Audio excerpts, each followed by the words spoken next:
राधा स्वामी जी। बाणी बाणी संत दरिया जी की। आज की सत्संग वीडियो का विषय है सच्चे नाम की एक बूंद भी अगर मिल जाए तो हमारे जीवन में क्या होता है।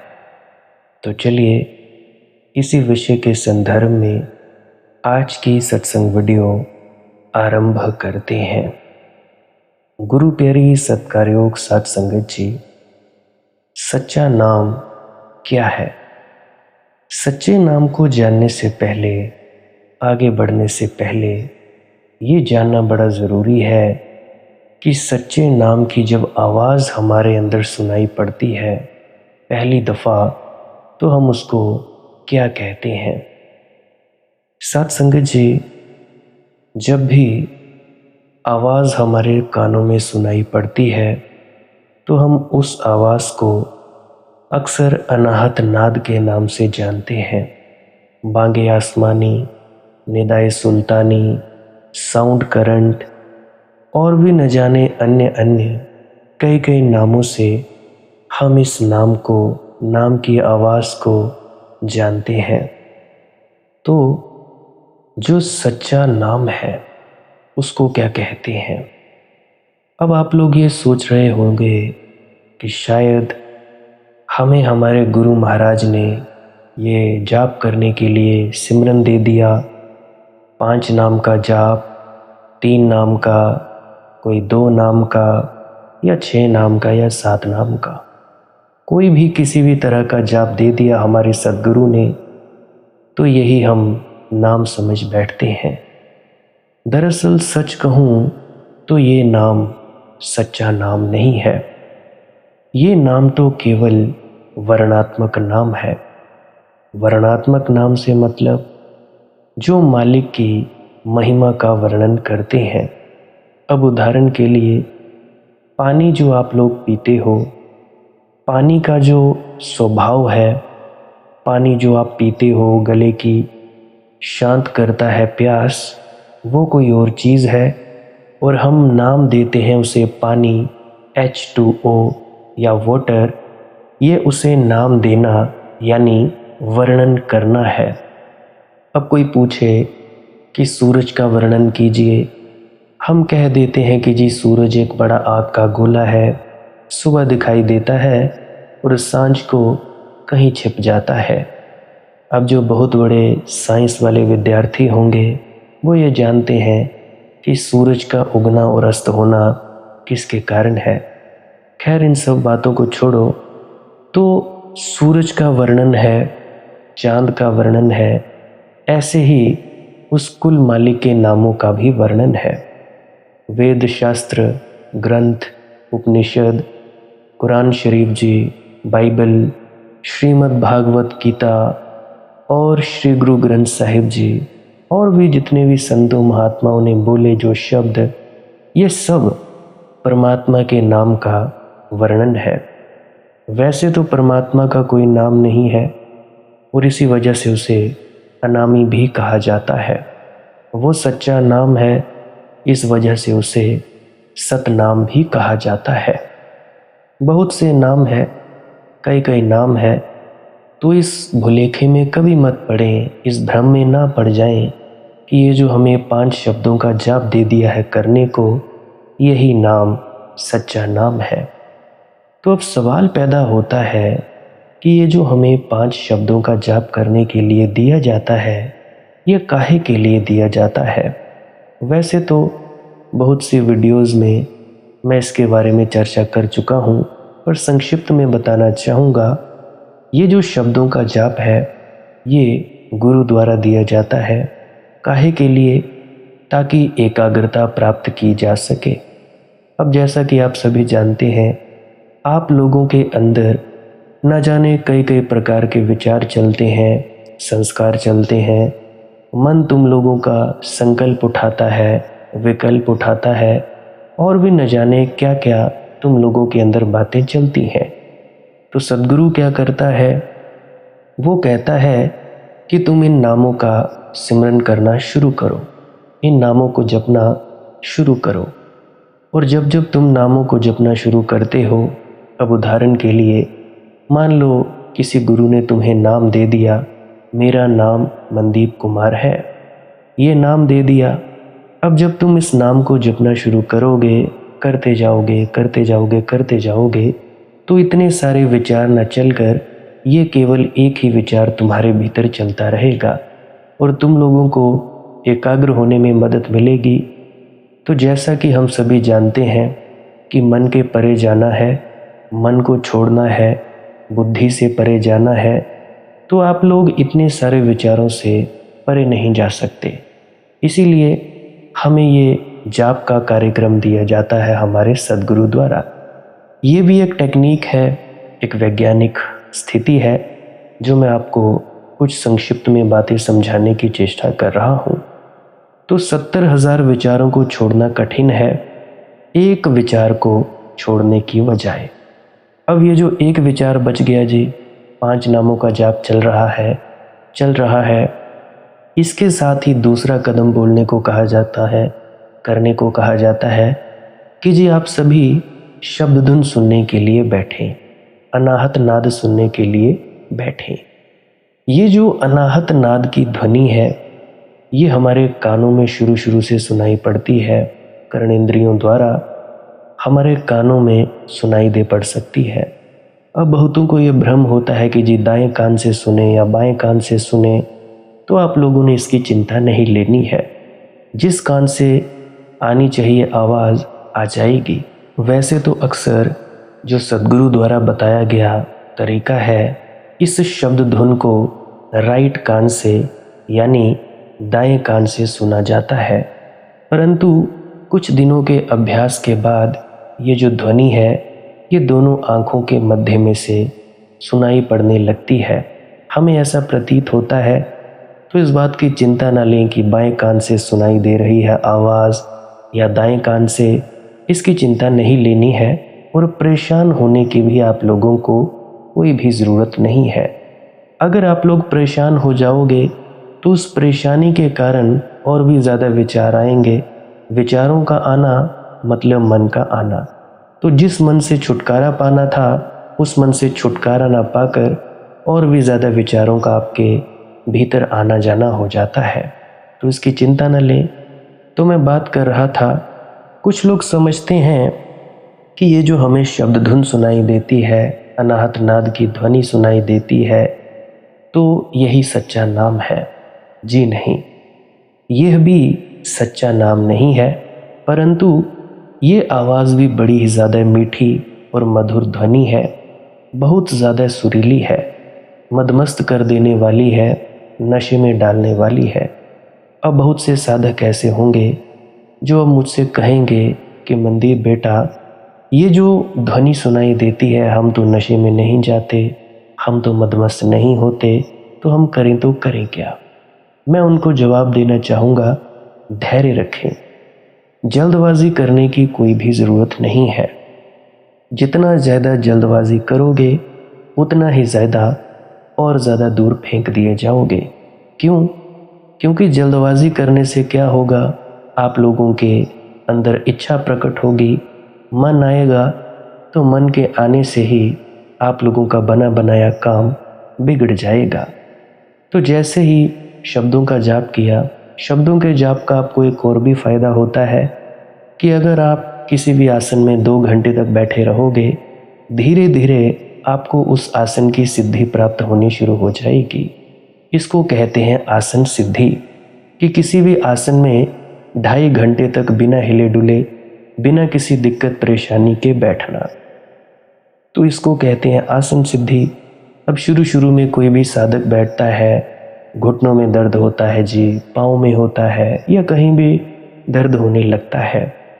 अब जो लोग चौकड़ी मारकर नहीं बैठ सकते, वो टांगे सीधी कर सकते हैं, क्योंकि बिना हिले डुले किसी भी आरामदायक स्थिति में बैठे रहना है, ताकि शरीर कोई बाधा ना दे सके आपको अंदरूनी चढ़ाई में।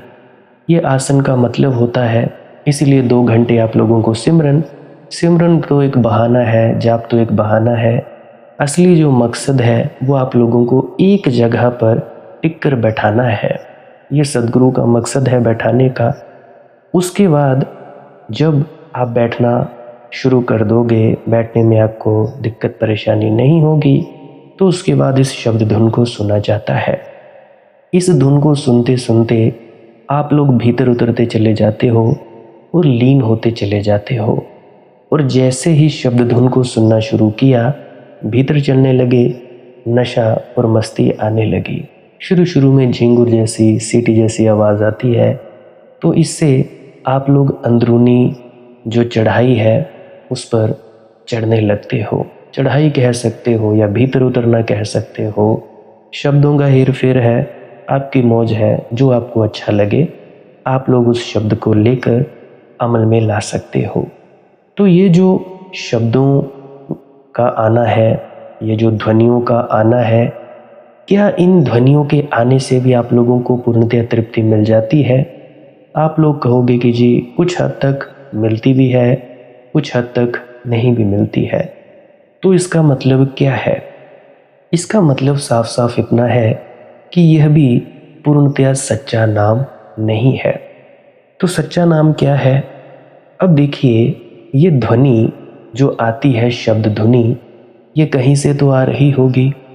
ये जिस जगह से आ रही है, अब मान लो मंदिर में हो या मंदिर से आपका घर थोड़ी दूर में है, मंदिर में मंत्र उच्चारण हो रहे हैं या गुरुद्वारे में पाठी जो हैं वो गुरबाणी पढ़ रहे हैं, तो वो आ रही है दूर से आवाज़। तो वो आवाज़ जो आ रही है पाठी साहिब जी की, तो वो आवाज़ है तो पाठी साहिब जी की, पर वो आवाज़ पाठी साहिब नहीं है। इससे आप लोगों को समझने में आसानी होगी। घर पे बैठे हो, आवाज़ आ रही है गुरुद्वारे से पाठी साहिब जी की, ये तो ज़रूर पता लग गया कि पाठी जी की आवाज़ है, परंतु वो आवाज़ पाठी साहिब जी नहीं है। अगर आप लोग उस आवाज़ को पकड़ते पकड़ते पाठी साहिब के पास चले जाओगे तो पाठी साहिब से मिलना हो जाएगा। तो उसी प्रकार से ये जो अनहद नाद की शब्द धुन की आवाज़ है, सुनते सुनते रूहानी तरक्की होती जाएगी। फिर इस आवाज़ को सुनता कौन है? आत्मा की ताकतें हैं, सूरत और निरत, एक देखने की ताकत, एक सुनने की ताकत। धीरे धीरे धीरे ये जहाँ से आ रही है, ये आपके अपने ही भीतर से आ रही है। अपने ही भीतर से जहाँ से आ रही है वहाँ पहुँचना है। आप लोगों के भीतर जो तत्व, जो ताकत इन आवाज़ को सुन रही है या प्रकाश को देख रही है, उस तत्व को जानना ही आत्मज्ञान है। उसको बोलते हैं अहम ब्रह्मस्मि, कि मैं ब्रह्म हो गया। इसके बाद की अवस्था है पार ब्रह्म में जाना, यानी पूरी सृष्टि में एकाकार हो जाना। सबसे पहले अपने आप से एकाकार हो जाना, उसके बाद इस पूरी सृष्टि में एकाकार हो जाना। यह है सरल सी आपको विधि बता रहा हूँ। तो अपने आप को जान लेना, यही सच्ची बात है। अक्सर मैं कहा करता हूँ बाबा जी महाराज की बात कि self realization before God realization, self remembering before God remembering. अजी अगर आपको खुद का ही पता नहीं तो परमात्मा का क्या पता होगा? तो मैं और आगे ज़रा बढ़ता हूँ। तो अब ये जानते हैं कि अनहद नाद की जो बूंद है वो जीवन में पड़ जाए तो क्या होता है। मैं कहता हूँ अगर एक बूंद भी पड़ जाए अनहद नाद की आपके जीवन में, तो पूरा का पूरा जीवन रूपांतरित हो जाता है। दुनिया वही होती है लेकिन तुम वही नहीं रह जाते, और जब तुम कहीं नहीं रह जाते तो दुनिया वही कैसे रह जाएगी। तुम लोगों के देखने का ढंग बदला कि दिखाई पड़ने वाली सारी चीज़ें बदल जाती हैं।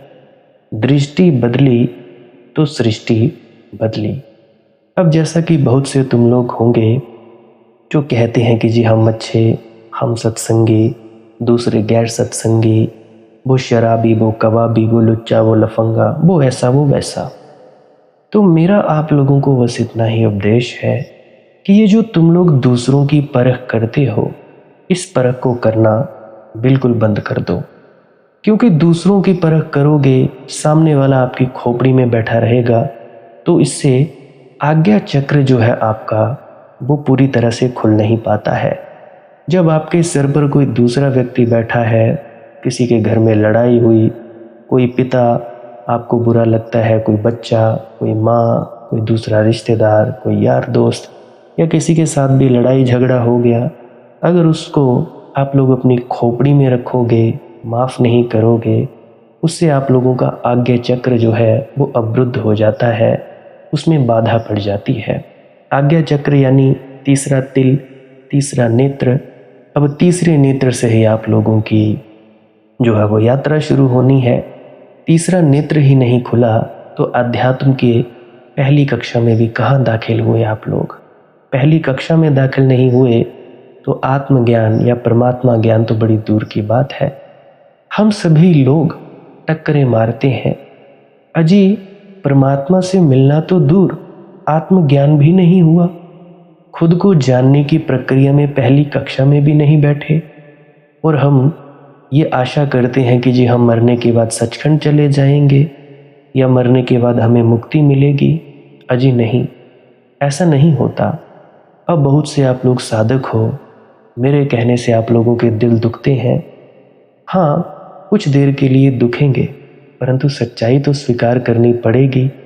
अब मैं आप लोगों को साथ में आसमान पर चढ़ा दूं, झूठ मूठ की बातें कहकर अपनी फॉलोइंग बढ़ाने के लिए, अपने व्यूज़ बढ़ाने के लिए, तो इससे भी कोई फ़ायदा नहीं है। ये सरासर धोखा है।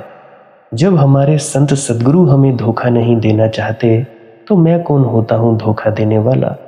मैं तो एक छोटा सा व्यक्ति हूँ जिनको एक सेवा लगी है, सेवा कर रहा हूँ। तो मैं कह रहा हूँ कि अगर कोई व्यक्ति जीते जी नहीं खुद को जान पाया, तीसरी आंख ही नहीं खुली, तो फिर आगे की क्या यात्रा होगी। अगर अंतर्दृष्टि ही पैदा नहीं हुई तो आगे की क्या यात्रा होगी। तो मैं तुम लोगों को सभी को सावधान करना चाहता हूँ। मैं कहता हूँ सावधान, अपने मार्ग पे चलो, दूसरों की परख करना बंद कर दो। कौन सही है कौन गलत है क्या फ़र्क पड़ता है, कौन अनपढ़ है कौन पढ़ा लिखा है क्या फ़र्क पड़ता है। अजी किसी को कुछ आता है किसी को कुछ नहीं आता है, क्या फ़र्क पड़ता है। क्या तुम लोगों को किसी दूसरे का कमाया धन फायदे देता है? बिल्कुल नहीं देता। क्या तुम लोगों को किसी दूसरे द्वारा खाई गई रोटी तुम्हारे अंदर ताकत पैदा करती है? बिल्कुल पैदा नहीं करती। तो तुम लोग काहे की फिक्रों में पड़ते हो कि भाई दूसरा व्यक्ति कैसा है और कैसा नहीं है, अपनी खोपड़ी में चढ़ा कर रखते हो, माफ़ी नहीं करते, खोपड़ी में दूसरे व्यक्ति को रखते हो और आज्ञा चक्र ब्लॉक हो जाता है। फिर तुम लोग जितना मर्जी भजन सिमरन में बैठे रहो, जब तक तुम लोग किसी को माफ़ करना नहीं सीखोगे कुछ भी नहीं होने वाला। दिमाग में रहेगा व्यक्ति आज्ञा चक्र बंद रहेगा, पहली कक्षा में नहीं बैठे तो सब जिंदगी बर्बाद। दूसरी बात, क्षमा करोगे उस व्यक्ति को, क्षमा करने से हृदय में प्रेम भाव बढ़ता है। एक क्षमा करने से हृदय चक्र जगता है। एक धन्यवाद करने से परमात्मा को रोज़ आपकी भाव अवस्था बढ़ती है। जितना ज़्यादा भाव बढ़ता रहता है उतना ही ज़्यादा अपने सद्गुरु से प्रेम बढ़ता जाता है। प्रेम बढ़ने से अहंकार का नाश होता है। तो दो चक्रों पे भेदन, पहली चीज़ दूसरों को माफ़ कर दिया, इससे तुम्हारे दिमाग में से भी वो व्यक्ति निकल जाएगा। परख नहीं करनी पड़ेगी, कोई सही हो या ना सही हो आपको क्या फ़र्क पड़ता है। चोर हो लफंगा हो क्या फ़र्क पड़ता है। ये तो हुई दूसरों की परख की बात। अब दूसरी बात है, खुद को भी परखना बंद करो। सेल्फ जजमेंट से भी ऊपर उठो।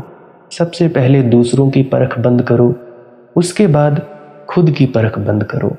अब खुद की परख बंद करने से मेरा मतलब, अब आप लोगों ने अपने भीतर देख लिया कि मेरे अंदर कमी क्या है, तो अब आप लोगों का फ़र्ज़ ये बनता है कि अपने भीतर से उस कमी को हटाया जाए। ये नहीं कि बार बार अपनी उस कमी को लेकर अजी मेरे में ये कमी है, मेरी उम्र ज़्यादा बढ़ गई है, मेरी लंबाई छोटी है, या मेरा पेट ज़्यादा मोटा है, या मैं काला कलूटा हूँ, या मेरी शक्ल अच्छी नहीं है, तो इन चीज़ों से दूर रहो। खुद की परख बंद कर दो। अगर मान लो कि तुम लोगों का दिमाग कम चलता है, कोई बात नहीं, स्वीकार कर लो, नहीं चलता तो ना चले, क्या फ़र्क पड़ता है। परमात्मा ने तुम लोगों को जैसा बनाया है वैसा ठीक ही बनाया होगा। उसकी अपनी मौज, उसकी अपनी लीला। और हाँ, मुझे एक और बात याद आ रही है। कोई भी व्यक्ति जो गैर पढ़ा लिखा है, अनपढ़ है, वो व्यक्ति बहुत ज़्यादा जल्दी से आध्यात्म के क्षेत्र में तरक्की करता है। जो व्यक्ति सोचता है उसके मुकाबले, कि जो व्यक्ति सोचता है कि मैं बड़ा पढ़ा लिखा हूँ, मुझे ये भी आता है, मुझे वो भी आता है। मैं बहुत से ऐसे अपने खुद के निजी अनुभव से बोल रहा हूँ। बहुत से ऐसे हैं मेरे प्रेमी जो पढ़े लिखे ज़्यादा नहीं है, जिनको ज़्यादा पढ़ना लिखना नहीं आता। मैं हिंदी में भी बात करता हूँ, कुछ पंजाब से हैं, क्योंकि मैं खुद हिमाचल से हूँ। उनको हिंदी भी मेरी बड़ी कम समझ आती है। कुछ कुछ बातें समझ आ जाती हैं, कुछ कुछ नहीं आती, तो मुझे व्हाट्सएप पे मैसेज करते हैं कि बेटा इसका क्या मतलब है, इस बात का क्या मतलब हुआ। तो उनको कुछ भी बात ज़्यादा समझ में नहीं आती।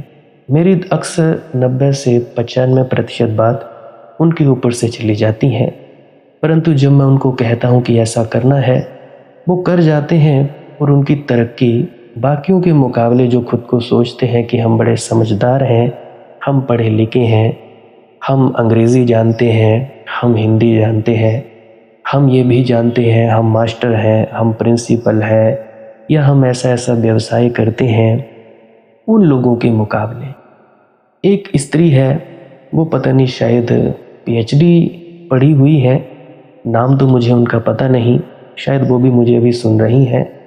तो वो स्त्री मेरी बातों को बड़ी ही कम पकड़ पाती है। हाँ, मैं उनकी निंदा नहीं कर रहा, परंतु सबसे बड़ी बाधा उनकी यही है, उनकी पीएचडी लेवल की डिग्री। उनकी बुद्धि इतनी प्रखर हो चुकी है, उनकी सोच विचार इतनी प्रखर हो चुकी है कि मुझ जैसे साधारण से अज्ञानी व्यक्ति की बात उनको कैसे समझ आएगी। आध्यात्म कोई ऐसा विषय नहीं है कि आपको बड़ी ज़्यादा बुद्धि चाहिए, बहुत ज़्यादा सोच विचार चाहिए, कि आप पीएचडी लेवल तक चाहिए, 10वीं कक्षा पार होनी चाहिए, या ऐसा पार होना चाहिए वैसा। मैंने देखा गुरु नानक देव जी कितने पढ़े थे, बेपढ़े लिखे व्यक्ति। संत कबीरदास जी कितने पढ़े लिखे थे, बेपढ़े लिखे व्यक्ति। वो तो खुद अपनी वाणी में कहते हैं, कागद कदम कलम छुओ नहीं, कि कागज़ और कलम मैंने छुआ नहीं। गुरु रविदास महाराज जी, उन्होंने तो क्या पढ़े लिखे वो, फिर भी आज इतने इतने बड़े बड़े महान संतों की वाणियाँ हम पढ़ते हैं। संत कबीरदास जी की वाणियों को यूनिवर्सिटीज़ में पढ़ाया जाता है, आज उनकी वाणियों पर इतनी चर्चा होती है, संत कबीरदास जी के दोहे इतने ज़्यादा प्रसिद्ध हैं। तो इससे क्या साबित होता है, परमात्मा मिलता है जो अपनी मन और बुद्धि को छोड़ने के लिए तैयार है। जो अपनी मन और बुद्धि को छोड़ने के लिए तैयार ही नहीं है, जो समझता है मैं बड़ा आलम फाजिल हूँ। तो बाबा सावन सिंह जी अक्सर समझाया करते थे कि पढ़े लिखे को कौन पढ़ाए। अभी कुछ दिन पहले एक दादाजी आए मेरे पास, तो जब मैं उनसे साधारण सी बात करूं तो वे बात करें कि मैं निर्विचार हूं, मैं ये हूं। मैंने उनसे सीधा कहा कि ऐसा करिए दादाजी, आप ये समझिए कि मैं अज्ञानी, आप भी अज्ञानी, मैं और आप अज्ञानी, हम दोनों अज्ञानी हैं, आध्यात्म का एबीसी भी नहीं जानते। अब हम साधारण सी बातें करते हैं, तो अब हम थोड़ा कुछ जानने की चेष्टा करते हैं। जब हमने साधारण सी बातें करनी शुरू की, अध्यात्म की एबीसी भी नहीं घुसेड़ी, साधारण से साधारण बातों में 5-10 मिनट में उनको समझ आ गई। फिर वो कहते कि हाँ, अब मुझे पता लगा। तो देखो, इतनी सी सरल बात है, छोटी सी बात, अनपढ़ से अनपढ़ व्यक्ति को भी समझ आ जाए, एक छोटे 5 साल के बच्चे को समझ आ जाए। मुझे अक्सर बाबा सावन सिंह जी की याद आती है। वो अक्सर कहा करते थे कि ये मार्ग इतना सरल है कि 5 साल के बच्चे से लेकर 90, 95 या 100 साल के बूढ़े तक ये बात समझ आ सकती है। इतनी ज़्यादा सरलता है। और याद रखना, सरलता ही कठिनाई है। अब बहुत से ऐसे साधक हैं जो मुझे ही सलाहें देने आ जाते हैं कि जी ऐसा नहीं, आप ऐसा समझाएं, वैसा नहीं तो वैसा समझाएं। अब जब मुझ में इतनी बुद्धि रही ही नहीं तो मैं क्या समझाऊं। अब आप लोग मुझसे ज़्यादा बुद्धिमान हो। मैं 12वीं कक्षा तक पास हूँ, बीएससी सेकेंड ईयर के बाद मैंने छोड़ दिया। तो मुझसे क्या ही आप लोग आशा कर सकते हो कि मैं क्या आप लोगों को इतनी उच्चतम वाली बातें बताऊं। मैं साधारण जीव, साधारण हल्की बोलचाल भाषा में बात करता हूँ। अब जैसे बाबा जी महाराज पंजाबी में सत्संग करते हैं, महाराज गुरिंदर सिंह जी ढिल्लों, तो उनकी बात मुझे समझ आ जाती है। तो उनकी एक लाइन होती है और उस एक लाइन का ही मेरा पूरा 1 घंटे का सत्संग बन जाता है। क्योंकि मुझे ऐसा लगता है कि बाबा जी महाराज प्योर आध्यात्मिकता की बात करते हैं, जो कि मुझ जैसे कई साधारण जीव होंगे उनके पल्ले में नहीं पड़ती होगी, और अगर पड़ती भी होगी तो वो सो जाते हैं। तो इससे तो नुकसान हो गया। तो इससे फिर मैं यही समझता हूँ कि सभी को उस एक लाइन का बताना चाहिए कि उन एक लाइन में उन्होंने पूरा अध्यात्म का सार ही बता दिया। अगर मैं बात करूं कि उनके 1 घंटे के सत्संग की, तो 1 घंटे के सत्संग में जो वो एक एक शब्द या एक एक लाइन बोलते हैं, उनके उतने ही सत्संग बन सकते हैं जितने वो शब्द और लाइनें बोलते हैं 1 घंटे में। प्योर आध्यात्मिकता, हल्की सी भी मिलावट नहीं, हल्की सी भी। अब जो मैं बोलता हूँ, मेरे बोलने में हल्की आम बोलचाल की भाषा, कभी कभी शुद्ध जो हिंदी के शब्द आ जाते हैं, वो मुझे भी नहीं पता कि वो आते कहाँ से हैं। मैं भी हैरान होता हूँ कि इतनी शुद्धतम हिंदी तो मुझे भी नहीं आती थी, ये आती कहाँ से है। फिर मैं ये समझता हूँ कि मालिक की मौज है। तो मैं बात कर रहा था कि परमात्मा उतरता उन्हीं को है, उन्हीं में उतरता है जो गैर पढ़े लिखे आदमी है। गैर पढ़े लिखे से मतलब ना ज़्यादा सूझबूझ, ना ज़्यादा होशियारी, ना ज़्यादा चालाकी। हज़रत मोहम्मद कितने पढ़े लिखे थे? बिल्कुल भी पढ़े लिखे आदमी। इसीलिए कुरान शरीफ में बहुत सी बातें हैं जो उनकी देसी भाषा में लिखी हैं। तो ये तुम लोग मत कभी समझना कि अगर तुम लोग राधा स्वामी फैमिली में पैदा हो गए, तुम लोग बड़े ज़्यादा ज्ञानी हो गए, 4 बाणियाँ सीख ली, 4 सत्संग के शब्द सीख लिए, तुम बहुत ज़्यादा गुणी ज्ञानी हो गए, आलम फाजिल हो गए। अरे कुछ भी नहीं हुआ। पानी के बारे में जान लेना पानी पीना नहीं है। शहद के बारे में जान लेना शहद पीना नहीं है। तुम लोग परमात्मा की चाहे सारी की सारी बातें सीख लो, अगर परमात्मा को जाना नहीं तो फिर क्या खाक तुम्हारी बाणी, क्या खाक तुम्हारा ज्ञान। बहुत से हैं सलाहें देने आ जाते हैं मुझे, ऐसा करो जी वैसा करो। अजी अगर बुद्धिमानी की सलाहें देने आओगे तो मेरी बुद्धि इतनी कहाँ कि मैं तुम लोगों की सलाह मान लूँ। मैं खुद भगवान भरोसे चलता हूँ, मुझे कोई भी मूर्ख बना जाए। दुकानदार जो मुझसे पैसे मांगता है मैं उतने दे देता हूँ। कई बार तो दुकानदार खुद कहता है कि भाई मैंने ज़्यादा पैसे लगा लिए, तो मैं पूछता हूँ अच्छा ज़्यादा लगा लिए तो इतने ले लो। मुझे तो कोई भी मूर्ख बना सकता है। अब एक और भी स्त्री थी, तो मुझे याद नहीं आ रहा, वो कहने लगी कि मैं आप जैसा बनना चाहती हूँ। तो भाई मुझ जैसा मत बनना, आप लोग अपनी समझदारी में रहना, मुझ जैसे मूर्ख को अपने एक साइड में ही रख देना। मुझे खुद का पता नहीं, घर में काम करता हूँ, करना कुछ होता है हो कुछ जाता है, पत्नी की भी डांट खाता हूँ, करना कुछ होता है, रसोई में जाता हूँ तो बर्तन गिर जाते हैं। तो भाई मेरे जैसा बनने की कोई ज़रूरत नहीं है, तुम लोग अपने जैसा बनो। परमात्मा ने तुम लोगों को अद्भुत बनाया है, अद्वितीय बनाया है। तो मैं बात कर रहा था कि भाई पढ़ने लिखने से इसका कोई लेना देना नहीं है। मैं बहुतों को जानता हूँ। एक दादी जी ऐसे हैं जो मुश्किल से पहली दूसरी या तीसरी कक्षा तक पढ़े होंगे, पंजाबी पढ़ते हैं। मेरे ख्याल से शायद उनका घर करतारपुर में है। मैं गया भी था उनके घर में, करतारपुर में ब्यास से पीछे पड़ता है वो। तो वहाँ पे गया, उनको बड़ी मुश्किल से पढ़ना आता है। तो वो मेरी बात समझती हैं। उनको जैसा जैसा बताया तो उनकी वो तरक्की है वो बिल्कुल उच्चतम है। इतनी ज़्यादा तरक्की मैंने देखी नहीं। मैं उनसे मिला, बहुत ही ज़्यादा अच्छा लगा। अब तक मैं सिर्फ 2-3 लोगों के घरों में ही जा पाया हूँ, क्योंकि इतना धन भी नहीं होता और वक्त की भी कमी होती है। और सबसे बड़ी बात मेरी नींद, जब नींद लग जाती है तो मैं कहीं भी नहीं जाता, चाहे कुछ भी हो जाए। इसी वजह से तो मैंने अपनी परीक्षाएं छोड़ी। बीएससी में बहुत सी परीक्षाएं मैंने नींद के कारण ही छोड़ दी थी, क्योंकि नींद मुझे ज़्यादा से ज़्यादा ज़रूरी थी। तो मैं सोता रहा, तो कई दफ़ा मैं जा नहीं पाता हूँ, उसके लिए मैं माफ़ी चाहता हूँ। अब कईयों के मैं फ़ोन कॉल्स नहीं उठा पाता हूँ, उसके लिए भी माफ़ी चाहता हूँ। आप लोग अगले दिन अगले से अगले दिन आप लोग कर लिया करें, क्योंकि 2 बजे से लेकर 7 बजे तक उतना ही वक्त होता है। कितने लोगों को मैं अटेंड कर पाऊँगा? अगर 5-5 मिनट की बात करूँ तब तो ठीक है, परंतु बात कुछ ऐसी हो जाती है कि आप लोगों को समझाना ही पड़ता है। कम से कम आधा पौना घंटा तो मुझे चाहिए, नहीं तो बात अधूरी हो जाएगी। तो फिर ये तो ऐसे हुआ टाइम पास करना। आपने कॉल किया, हाँ जी, आवाज़ सुन ली, क्या होगा आवाज़ सुन के जब तक आप लोगों को कुछ फ़ायदा ही नहीं हुआ। तो बहुत से हैं जो गैर पढ़े लिखे हैं, उनको बहुत ज़्यादा फ़ायदा हुआ है, उनकी सूरतें बहुत ज़्यादा तरक्की कर चुकी हैं। और कुछ हैं जो परमात्मा ही होने को हैं हल्का सा पर्दा। तो अपने अहंकार को थोड़ा सा साइड में रखा करें, अपनी बुद्धि को भी थोड़ा सा साइड में रखा करें। ये मन बुद्धि का विषय नहीं है, एक तरफ रख दिया करें। मैं तो कहता हूँ जो अनपढ़ है, जो पागल है, जो मूर्ख है, वो सबसे ज़्यादा काबिलियत रखता है आध्यात्म के जगत में आने की। ABC भी नहीं पता, उनको हो जाएगा, उनको ऊर्जा ग्रहण होती है, बाकियों को नहीं होगी। बाकियों के इर्द गिर्द घूमती रहेगी।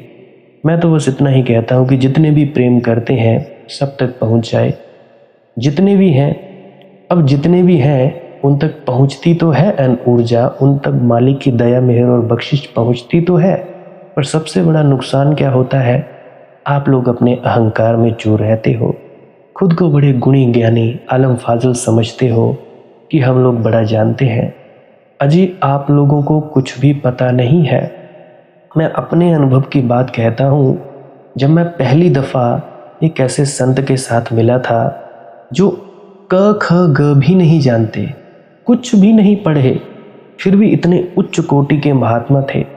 और मैं इतने सत्संग सुने थे, किताबें भी पढ़ी थी, सब कुछ पढ़ा था मैंने। राधा स्वामी व्यास की पुस्तकें तकरीबन मैंने पढ़ रखी थी। दादा भवानी, दादा मंगाराम जी के ये स्थूल सूक्ष्म कारण क्या क्या होते हैं, सब मैंने पढ़ रखा था। पर जब मैं उनके पास में गया, मेरा सब ज्ञान ध्यान धरा का धरा रह गया। मेरे से जुबान भी नहीं खोली गई, बोला भी नहीं गया उनके सामने। हम लोग अक्सर कव्वालियों का प्रोग्राम करने जाते थे, तो बहुत सारी जगह जगराते भी लगाते थे। मैं और मेरा मित्र हुसन सिहाल, उनका चैनल है यूट्यूब पे सदगुरु मार्ग के नाम से, हम लोग अक्सर जाया करते थे। तो कव्वालियों का प्रोग्राम था, हम लोग बैठे, इतने उच्च कोटि के संत मेरे से बोला तक नहीं गया था। ये आज से कोई 6-7 साल पहले की बात है, तब की बात है। और तब मुझे पता लगा था ये किताबी ज्ञान तो कचरा है, इसको फेंक ही दिया जाए तो बढ़िया। फिर मुझे पता लगा कि असल जो ज्ञान है वो आत्मा का ज्ञान है, खुद का ज्ञान है। तो मैं कह रहा था कि भाई परख करनी बंद करो। एक तो दूसरे की परख बंद करो और खुद की परख बंद करो, तभी तुम इस मन बुद्धि के दायरे से पार चले जाओगे। क्योंकि यथा दृष्टि तथा सृष्टि, आंख बदली तो जहान बदल जाता है। जो वृक्ष तुम बाहर देखोगे, अनहद के नाद में डूबी हुई आंखों से देखोगे, एक ही वृक्ष जो तुम रोज रोज देखते थे उसी को देखोगे और हैरान हो जाओगे कि ये जो वृक्ष है ये वृक्ष नहीं है, ये पृथ्वी की आकाश को छूने की आकांक्षा रखता है। ये वृक्ष भी सत्य की खोज में वैसे ही बढ़ रहे हैं आकाश की तरफ जैसे तुम। इनका अपना ढंग है, और जो वृक्ष तुम्हें दिखाई पड़ते हैं, इन वृक्षों पर फूल वैसे ही खिलते हैं जैसे तुम लोगों के भीतर प्रार्थनाएं उमकती हैं। फूल इनकी प्रार्थनाएं हैं। और जो पक्षी सुबह सुबह गीत गाते हैं, हमारे हिमाचल में तो गाते हैं, आप लोगों के घरों का पता नहीं, वो भी तुम्हारे स्वागत का गान गाते हैं। ये सब उसी के महोत्सव के हिस्से होते हैं। सारा जगत तल्लीन है उसी की प्रार्थना में, उसी की पूजा ये जो पहाड़ झुके हुए होते हैं, हमारे हिमाचल में तो बहुत हैं, आपके वहाँ का पता नहीं, ये उसी की नमाज में झुके होते हैं। और जो सागर सागर तड़प रहे होते हैं, उसी अभीप्सा में तड़प रहे होते हैं। तब तुम्हारी दृष्टि बिल्कुल ही बदली बदली हो जाती है, क्योंकि एक बार तुम्हें अपने भीतर के स्वर का बोध हो जाए, तुम्हें सारा जगत उसी के नाद से भरा हुआ मालूम पड़ेगा। हर वीणा पर तुम उसकी धुन सुन सकोगे, हर बांसुरी में तुम उसी का गीत सुनोगे, हर बांसुरी बजाने वाले कन्हैया हो जाएगा।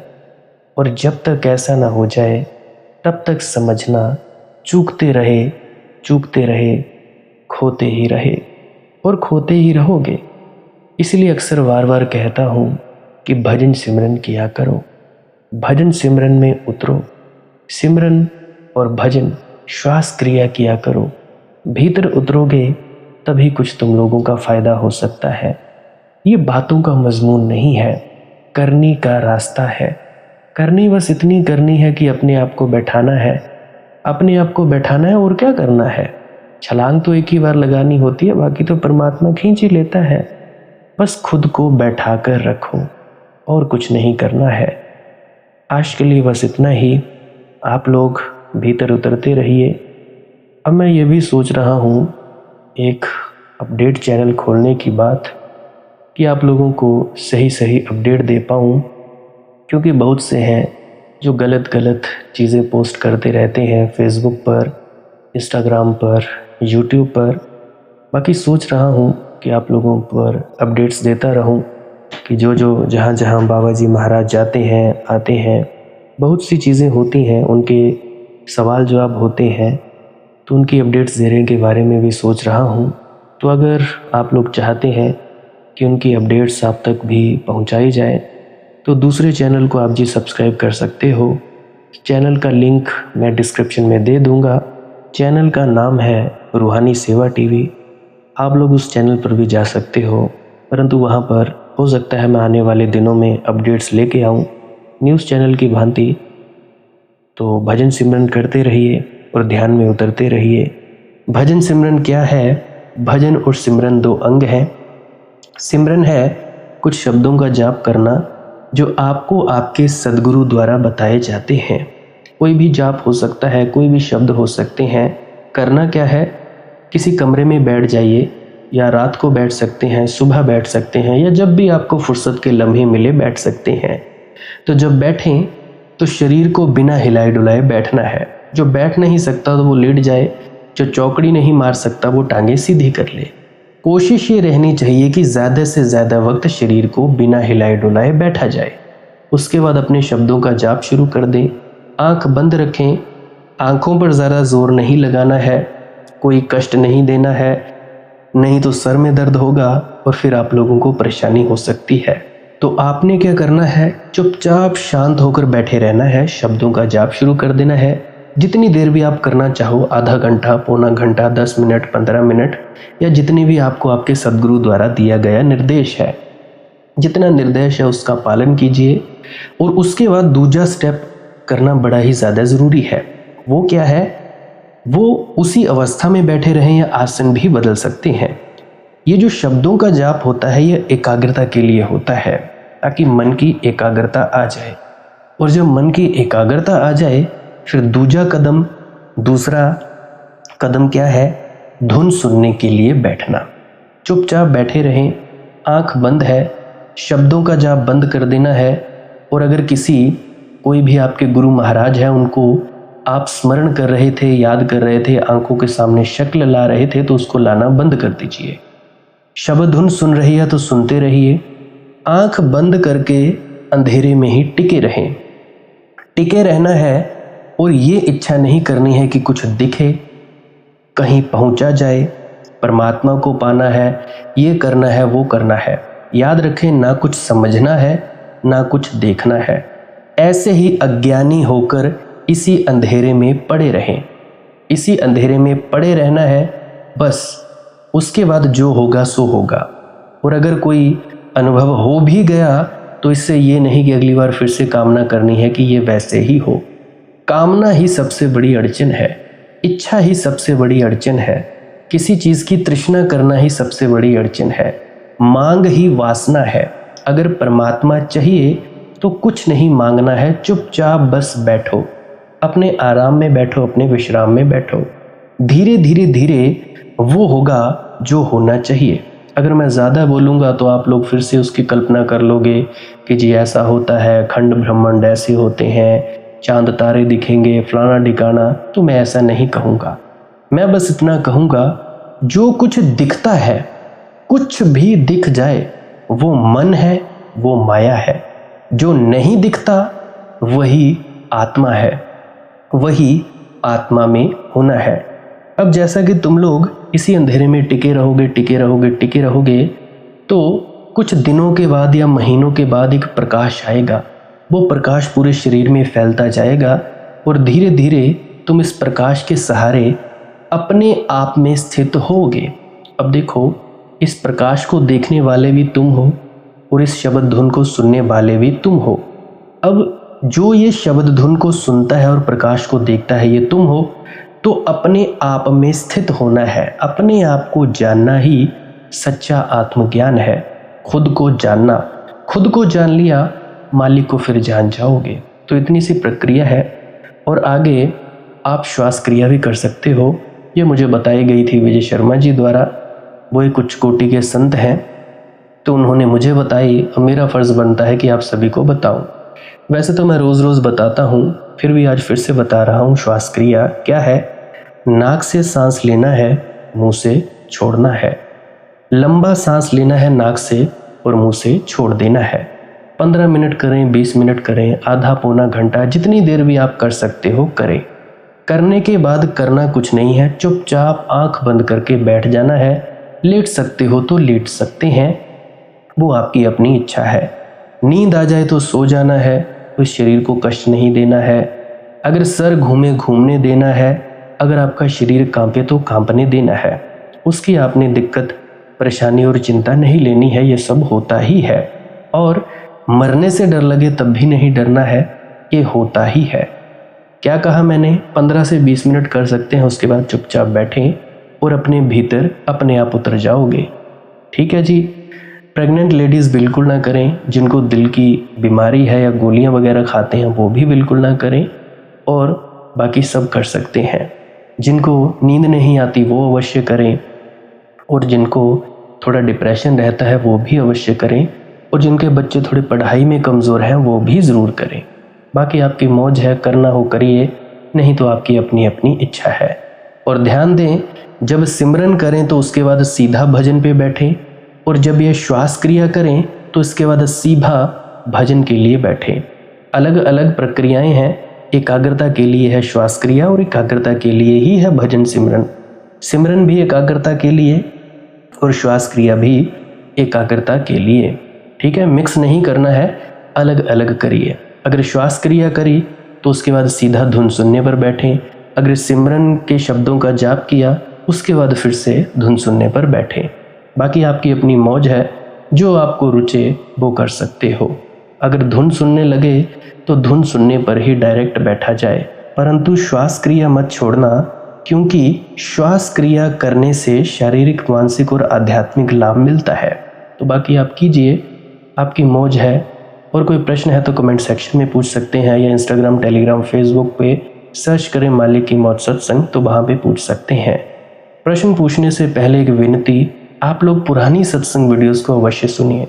क्या पता आपके प्रश्नों के जवाब मिल जाएं और आप अपने भीतर ध्यान में उतर जाएं। बाकी आपकी अपनी मौज है।